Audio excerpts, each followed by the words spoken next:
আসসালামু আলাইকুম ভাই ব্রাদাররা, কেমন আছেন? আশা করি ভালো আছেন, ভালো থাকবেন, এটাই আমরা দোয়া করি আপনাদের জন্য। আজ নূতন কিছু নিয়ে হাজির হলাম। এক দেশি ভাইয়ের কাছ থেকে কিছু জানার বিষয়, কিছু শোনার বিষয়, কিছু দেখার বিষয় আছে। আপনারা শোনেন মন দিয়ে। আর রোস্টিং ভিডিও কিছুটা হবে ইনশাল্লাহ। আর আপনারা আমার চ্যানেলটা একটু সাবস্ক্রাইব করবেন, একটু শেয়ার করবেন, একটু লাইক দিয়েন, আমাদের পাশে থাকেন, আমার পাশে থাকেন। আচ্ছা, শুরু করি। আসসালামু আলাইকুম ভাই। ওয়ালাইকুম সালাম। ভাই, অনেক কিছু জানার মতে মাশাল্লাহ আপনি জানা মতে আপনি মাশাল্লাহ অনেক কিছু জানেন।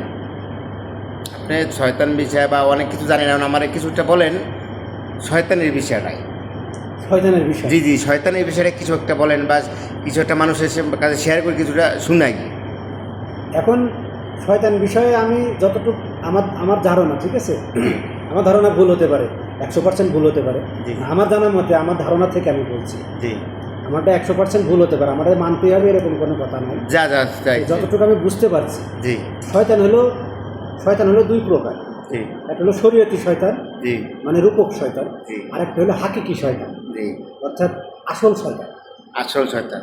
তো শরীয়তি শয়তান যেটা, এটা হলো অকর্ম, নিষ্ক্রিয়, অথর্ব, এর কোনো কাজ নাই। জি, এটা শুধু এই শয়তান তিনটা: বড় শয়তান, মেজো শয়তান, ছোট শয়তান, তিন পদের। 3 পদের। এই শয়তানগুলো পৃথিবীর শুধুমাত্র একটি দেশে থাকে। কোন দেশে? সেই দেশটি কি? সৌদি আরব। সৌদি। সৌদি আরবে তবে সব জায়গায় না, একটি স্থান, সেটা হলো মিনা নামক স্থান, যেখানে হাজিরা পশু কোরবানি করে। সেখানে 3টা শয়তান খাড়া করে তৈরি করা আছে, পাথর দিয়ে তৈরি করেছে। অনেক হাজি হজ করতে গিয়ে ওই পাথর, মানে ওরা জানে যে যদি, মানে হজের কিন্তু অনেকগুলো আনুষ্ঠানিকতা আছে, অনেক কিছু, অনেক তার ভিতরে শয়তানকে পাথর মারাটা একটা আনুষ্ঠানিকতা। আনুষ্ঠানিক। যেমন নামাজ পড়তে গেলে আপনার উজু করা লাগে, সেজদা করা লাগে, সূরা পড়া লাগে, মানে এরকম হজের একটা আনুষ্ঠানিকতা হলো শয়তানকে পাথর মারা। ওইটা মার্কেট থেকে শুরু করতেই হবে। হ্যাঁ। তো আপনি শয়তানকে পাথর, সবাই শয়তানকে পাথর মারে, মারতে গিয়ে কি হয়, অনেকে মারাও যায় ঘুরের ভিতরে। ঘুরের ভিতরে অনেক মারার লেগে পাগল হয়ে যায় মানুষ। পাগল হয়ে যাবে। পাগল হয়ে যায়, এক কথায় পাগল হয়ে যায়। ওর একটা মানুষের কর্তব্য কিন্তু এমন সময় হয়ে পড়ে। এই 3টা কিন্তু শরীয়তি শয়তান।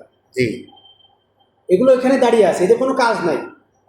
তবে মেন শয়তান, সারা বিশ্বের শয়তান শুধু কিন্তু ওখানেই দাঁড়াই আছে। মানে মেন শয়তান শরীয়তি রূপক শয়তান, জি মানে স্যাম্বল। জি ওটা স্যাম্বল একটা। মনে করেন আপনি যদি কোথাও মানে এই যে সিনেমা করা হয়, সিনেমায় যে সমস্ত যে খাবারগুলো দেয়, এগুলো কিন্তু সব কৃত্রিম, নকল। এগুলো কিন্তু অরিজিনাল খাবার না, আমাদেরকে দেখানো হয় ভিডিও করে। শুধু দেখায়, তো এরকম মানে একটু লাগাই দেয়, শুধু একটু লাগাই দেয়। শয়তানটা ওই রকম জি পিকচার। যেমন ধরেন আপনি যদি মনে করেন যে বাঘ দেখতে চান, অবশ্যই আপনাকে চিড়িয়াখানা যেতে হবে। জি জি, আর আপনি যদি ছবিতে বাঘ দেখেন, তাহলে বাঘটার ছবিটা দেখতে পারবেন, কিন্তু বাঘের যে হিংস্রতা, জি যে কেমন ও জিনিসটা অরিজিনালি, এটা যদি দেখতে হয় আপনার চিড়িয়াখানা যেতে হবে, নাহলে সুন্দরবনে যাইতে হবে, মানে যেখানে বাঘ আছে। জি জি জি, তো ওইটা হলো ওই রকম, মানে পাতার মতো ওই রকম ছবি একটা শয়তানটা। কিন্তু শয়তান মারফতি যে শয়তানটা, এটা প্রত্যেকটা মানুষের অন্তরে বসবাস করে, প্রত্যেকটা মানুষের। হ্যাঁ। যদি বলেন কি প্রমাণটা কি, যখন দেখেন আমরা আল্লাহ বলতেছে কি, সবাই বলতেছে হাদিসে, যে শয়তান নাকি রমজান মাসে বান্দা থাকে। তাহলে রমজান মাসেও মানুষে জিনিসের মানে দাম দ্বিগুণ তিনগুণ বাড়িয়ে নেয়। রমজান মাসেও মানুষে ধর্ষণ করে, চুরি করে, ডাকাতি করে, ইফটিজিং করে কিনা? তাহলে শয়তান তো বাধাই আছে, তাহলে এটা কোন শয়তান করতেছে? এখন আপনি জনগণের লেগে কোন কোন বিষয়টা কথা বলতে চাইতেছেন এখন? আমি যেটা বলতে চাচ্ছি, আসল যে শয়তানটা, জি, এই শয়তানটা মানুষের অন্তরে বসবাস করে। এখন কি করতে হবে মানুষের? এই মানুষের এই শয়তান যদি বের করতে হয়, শয়তানের কাছ থেকে দূরে থাকতে হয়, দূরে থাকতে পারে। শয়তানি কারবার থেকে যদি নিজেকে মুক্ত রাখতে হয়, জি, তাহলে যে লোকটা শয়তান মুক্ত হয়েছে, জি মানে যে লোকটা মহাপুরুষ, জি যে লোকটা গুরু, জি, সেই মেইন শরণাপন্ন হতে হবে। সেই জানে যে কিভাবে শয়তান থেকে মুক্ত হওয়া যায়। আর আমাদের একমাত্র উদ্দেশ্য, চেনা যাবে কেমনি? তারে চেনা যাবো কেমনি? তারে, এই যে ভালো একটা প্রশ্ন করছেন, তারে চেনা যাবে কেন? জি, তারে চিনতে হলে আল্লাহ কি বলতেছে, আপনি যেটা চাইবেন আল্লাহ আপনাকে সেটাই দিবে। তো আপনি যদি খুঁজতে থাকেন, অন্বেষণ করতে থাকেন, আল্লাহ আপনাকে মিলাই দিবে, যেটা মানে আল্লাহকে যদি বিশ্বাস করেন। শয়তানবাদী মেইন যে মানুষটারে, সে হলো এমনি চিনবো যে সেটা যে আল্লাহর কাছে যাবে, সেটা আল্লাহ তারে দিবে। হ্যাঁ, মেইন মানুষটা সে হবে। তো এখন ঘটনা হলো, আমরা কিন্তু চাই না, আমরা সবসময় দুনিয়া চাই, কিসে টাকা পয়সা হবে, কিসে বাড়ি ঘর বানাবে, এই সমস্ত। কিন্তু আমরা কখনো এটা চাইনি মন থেকে, আমি একজন মহাপুরুষের দেখা পেতে চাই, একজন রসুলের দেখা পেতে চাই, যার মাধ্যমে আমি শয়তান মুক্ত হতে পারবো।